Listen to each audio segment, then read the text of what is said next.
For the last part of this assignment is you're going to go to the Slack channel course Seminar1 underscore DAD, and you are going to have a critique, right, with between yourself and your classmates.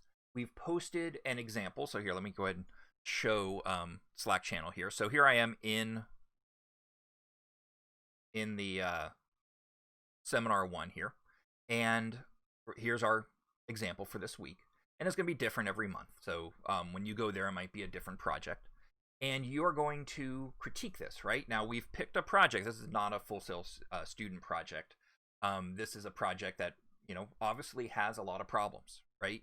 It has a purpose. It's a marketing piece. But this is the scenario.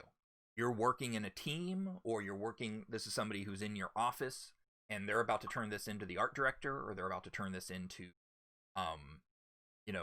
the client.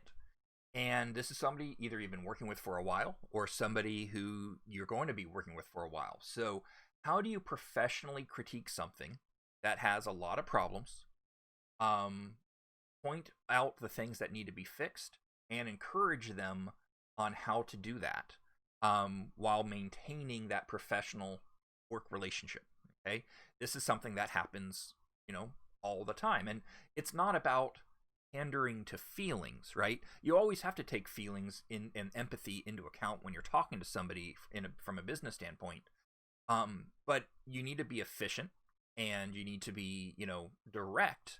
But how do you make sure you come off that, honestly, without being a jerk, right?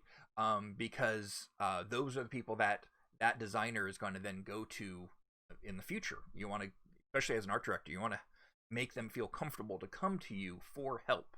Okay, so you will be judged on your professional critique inside Slack.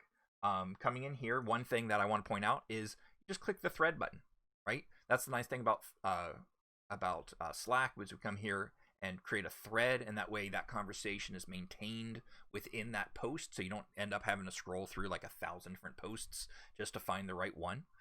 So use the thread function right there, and we want you to give a professional critique, and go back and forth with your classmates about this. What can you do to make this better for the client, better for the designer? Okay. Now, when you're done on FSO, all you have to do is take a screenshot of your critique and post it back onto the FSO section. Okay, so just take a screenshot, post it, and that's the way we're going to connect Slack to the FSO section. All right, so dive in. No, don't hold back, but I want you to consider how you're communicating, because in this case, you are working remotely, and you need to make sure your personal brand is being sort of presented to the people that are reading your critiques. All right? Looking forward to what you do.